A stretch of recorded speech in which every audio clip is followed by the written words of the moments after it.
Hello, and welcome to another episode of the Profit Minds podcast. I'm your host, Dr. Stephen Kirch, creator of the Profit Minds Growth System, a unique blend of profit growth, productivity acceleration, and building robust business process for scale. In every episode, I interview entrepreneurs and small business owners from around the world with a unique story to tell. You can find the show on YouTube, LinkedIn, Apple and Google Podcasts, Stitcher, Spotify, and more. Well, hello, everyone. Today, my guest is Courtney De Ronde, CEO of Forge Financial and Management Consultant and the creator of the Simple ScaleUp System. Today, we're going to talk about how to shift from instincts to insight and using the story of your financials to provide insight to grow your business. Welcome, Courtney. Thank you for having me, Steve. Yeah, so the first question I ask every guest, how did you get here? How did you get to be the creator of the Simple ScaleUp System? Tell us your story.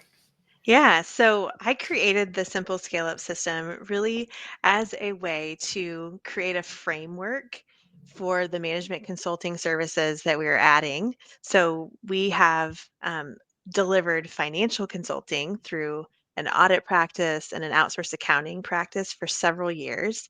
And what we found was the better we were at really translating the story of the business through the lens of the money, the more our clients, who are small business owners, nonprofit leaders, the more they were starting to ask questions about, what do I do with these insights? Now I understand this is an issue around productivity or utilization or leadership choices. What do I do with it? And so we knew we needed some kind of framework to help them with those leadership and management decisions. And so to create that, I really just reverse engineered what I had done to build our company. So I'm a learner. That's one of my top 5 CliftonStrengths is learner. Maximizer is my top strength. So I love taking things that are good and making them better. I love to learn. And so I looked at everything that I had learned and built over time through leadership, business development, processes and systems, and all these different things, and really condense them into what became the Simple ScaleUp System, which is a set of principles, practices, and tools that helps leaders to increase their business intelligence across finance, leadership, productivity, and people so they can scale to the next level. So that's how the Simple ScaleUp System came about. All that history that led up to it came from a background in finance. I have a degree in accounting. I've worked in public accounting, serving clients as an auditor, as a consultant, and then into leadership and ownership of my firm that led to all of that background knowledge that helped us create a system that we could use to help others as well.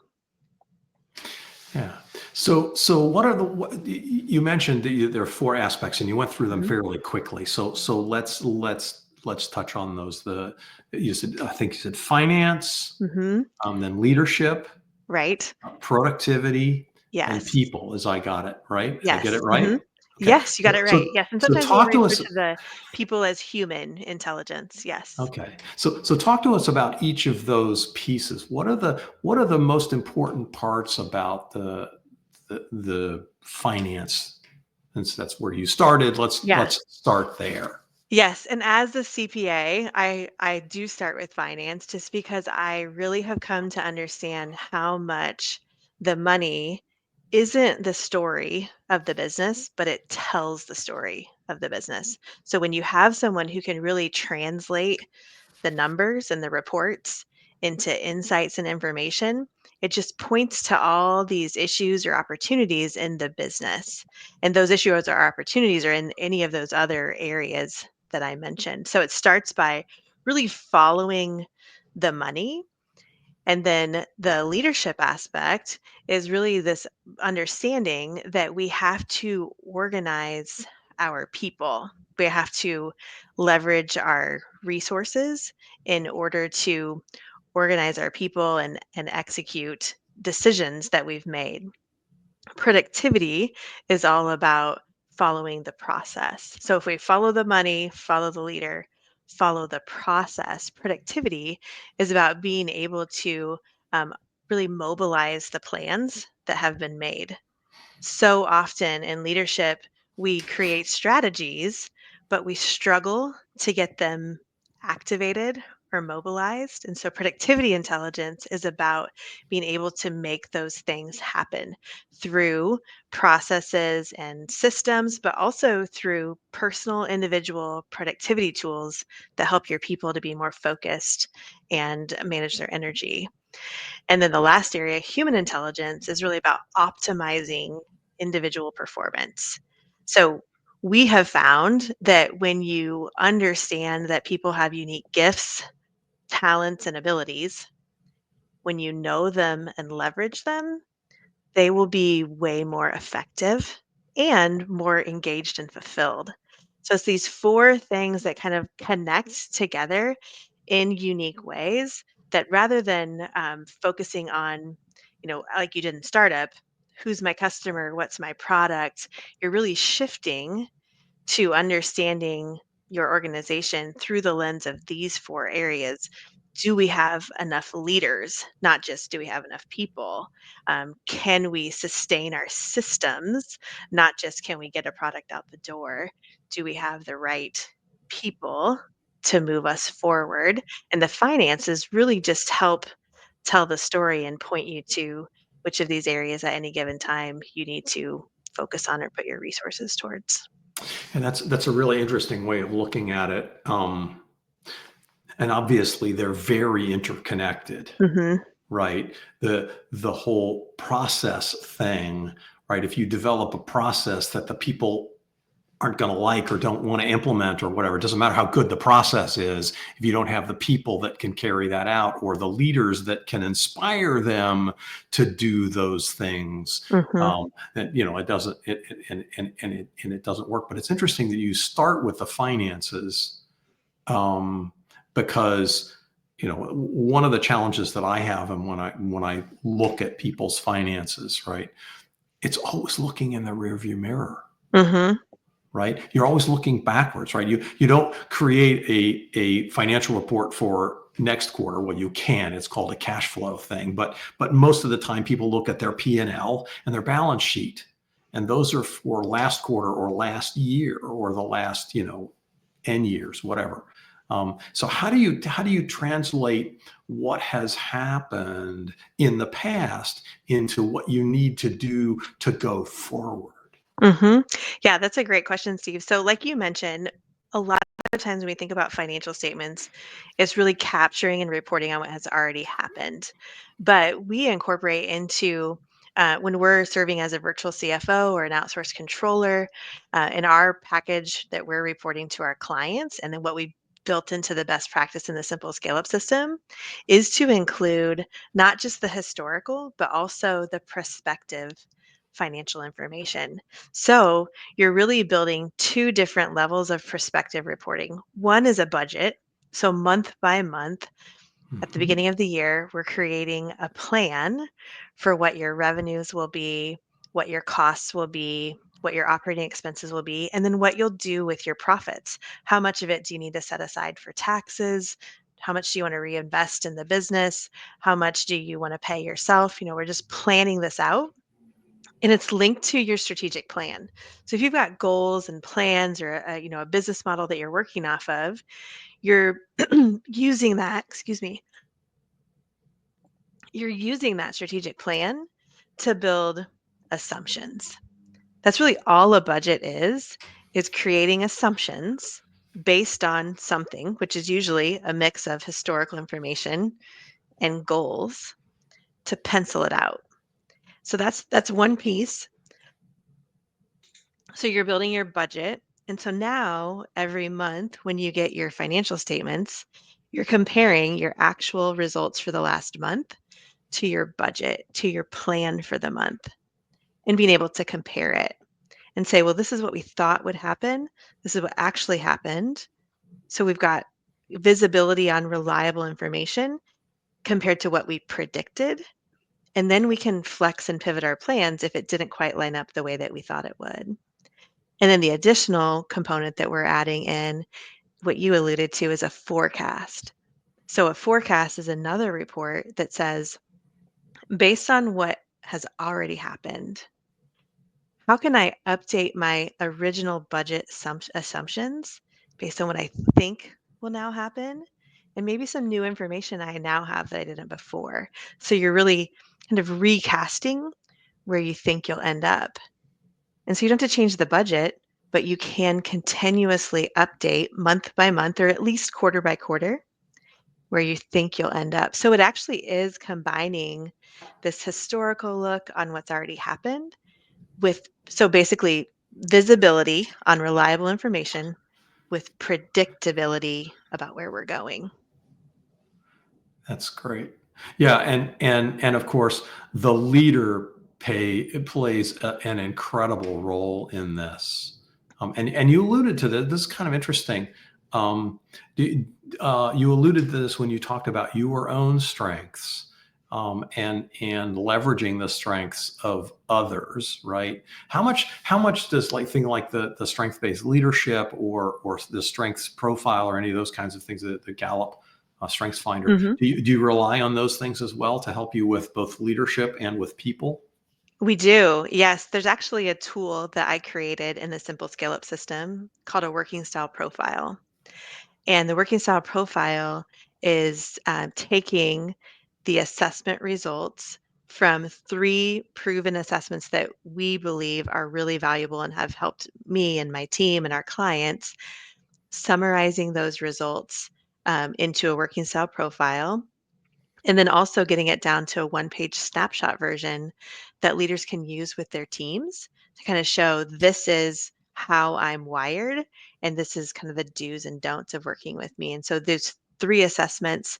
The reason we use three is because your mind is really made up of the way you think, the way you feel, and the way you take action.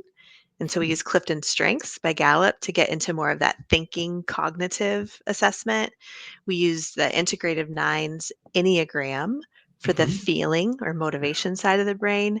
And then the third assessment that we use is Colby, which is Hmm. cognitive. It's a cognitive assessment for how you instinctively take action. And so those are used in the framework. We use them in our firm, we use them with our clients, but that is a great way to help people understand the human intelligence side of things. When you understand those things, you can leverage them. You're more effective and more fulfilled. But it starts with increasing that awareness of, well, what are those ways that I am wired and gifted? Yeah, yeah. That's really interesting. I love the three different aspects and recognizing the importance of how different people think and feel and act. That's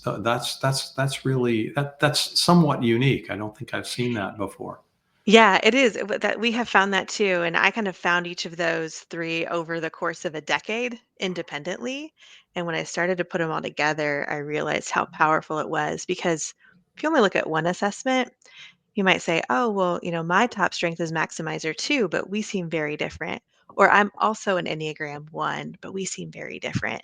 Or I also lead with the Colby fact find, but I feel very different. It's because when you put all these together, though you may have some overlap in top 5 strengths or Enneagram or some Colby modes, I'm yet to find anybody that has the exact same profile across all three assessments. And that helps to show how there is so much nuance in the ways that we think, feel, and take action.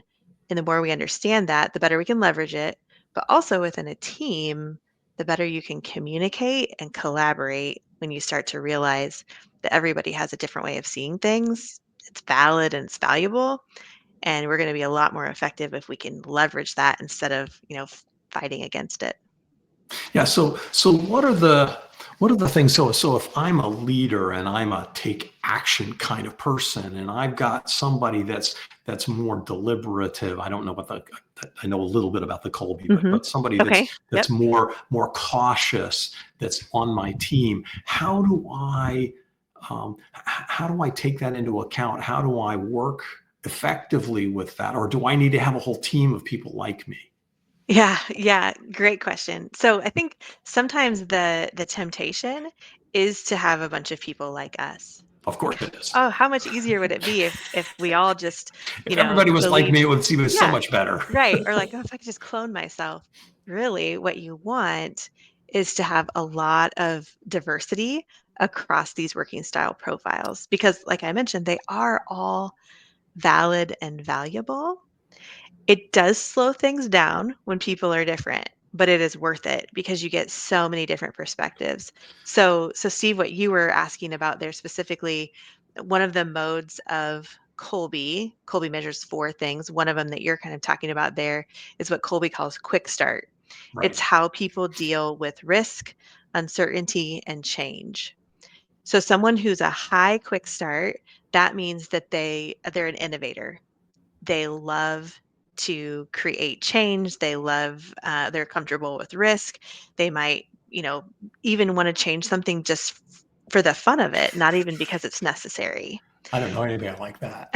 Yeah, and that would be me. I am a high quick start.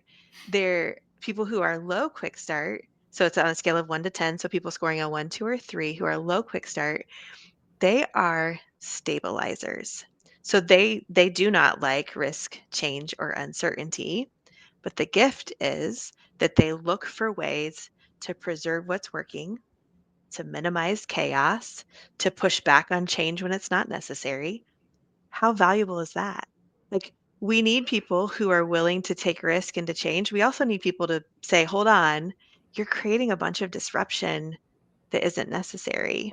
And then there's people in the middle who score a 4, 5, or 6 who can kind of bridge the two extremes and are generally willing to change or take on, risk or uncertainty if they understand why. Where somebody who is low, quick start, might even understand and believe it's valid. They just are Don't, so yeah, unsure of it. don't And like it. so, yeah. And so I think the first step is just increasing our understanding and awareness of that.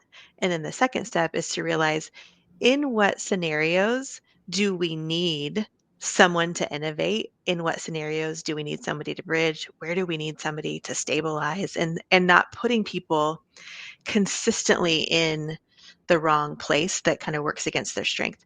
We can all work outside of our strengths. I can stabilize and minimize chaos if you need me to, but it's going to take a lot more of my energy and intentionality. If I had to do that day after day after day, I just wouldn't be as effective or fulfilled. And so knowing this helps us to put people where they're naturally going to shine and be effective. Yeah. And as I have read, by honoring the voice of the stabilizer, right? You help the whole organization understand that everybody's perspective is valued, and that also uh, improves, we'll say, engagement, Mhm. which is the precursor to retention. Right. Yes. Yeah, And people being effective drives productivity. People being fulfilled drives engagement and that drives retention and all sorts of good things. And so sometimes people think of the human intelligence area, kind of what we've just been talking about, understanding people's gifts and strengths and optimizing individual performance as kind of a warm and fuzzy nice to have. And it is, but there's also a very direct business case of the amount of effectiveness that comes from it, and the impact it has on engagement and retention, which drives up profitability per person. There's all kinds of good things about it that it's not just a nice to have. We believe it's foundational to scaling. oh, it very clearly is. I mean, all the studies show, and this is when I was at Intel. We actually had a class we called micro inequities, which is now, I want to say 15 years ago. It was our DEI class, diversity, Mhm. equity, and inclusion. It was about making sure that we included everybody that we were looking for. We called them underrepresented minorities. And of course, Mhm. women in the technology space were always in the minority, still are. and making sure that it was not just a checklist item, that you really did your best to actually include them in the conversations and to validate the kinds of insights that they brought. Mhm. And study after study shows that it is a positive business result that you get from making sure that a wide spectrum of ideas is honored. It's Yeah, really absolutely. important. Mhm. I want to shift gears a little bit to one of my favorite topics in the productivity space. Mhm. What are you doing with AI? Yeah. So in AI right now, because of all the financial work we do, we've been very reluctant to get too far into it just for fear of, all the confidential information that we have. So mostly what we've been using AI for is behind the scenes content development, processes, automation of non-client information. And I'm in a couple of masterminds that have really helped open my eyes to all that is possible when you learn how to do prompts the right way, when you learn how to, share your voice, when you learn how to upload relevant information, especially things that we've created, how it can be such a kind of co-pilot or partner in creating something versus starting completely from scratch. Yeah, we like to think of it as a thought partner, Hmm. um, because what I find is that AI will approach a problem from a very different perspective, or if I ask it not for the answer because sometimes it's just wrong, but if I ask it for give me 3 or 4 options, right? Hmm. That's a really, really good way to engage with the AI. And it will come up with something that I would never in a million years have thought of because I have my own little blinders on, Yeah. right? Yeah, I think that really the turning point for me was realizing that I can't treat it like a search engine. I need to treat it like another person, tell it who it is, and then ask it my questions like I would. So you're a, digital marketing specialist, and this is my question. Tell me what you would advise me to do. And that really changed my perspective because at first I think I was treating it more like Google, which you can Hmm. get so much more when you recognize how valuable the prompts are and telling it who you want it to be. Right. Yeah, and the other descriptor that I have heard, which I find really useful, is to think of it as a really patient, tireless intern. Yeah.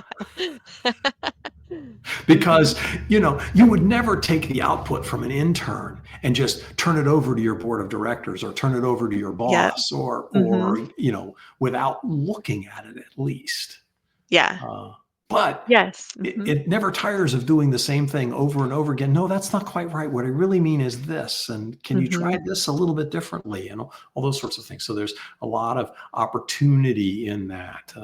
So I'm glad to hear that you're embracing it, at least moving somewhat. And I understand the challenge of data integrity, data Mhm. privacy. That's a big deal, especially if you work with financials for a company, right? So. Right. Yes. Yeah. So far we haven't used it for any of that, but more on the other side, on the content side, and on even just leadership and um, some of those other areas that we can leverage. It's been fascinating to see, and I love your analogy to an intern. That's a great way to look at it. Yeah.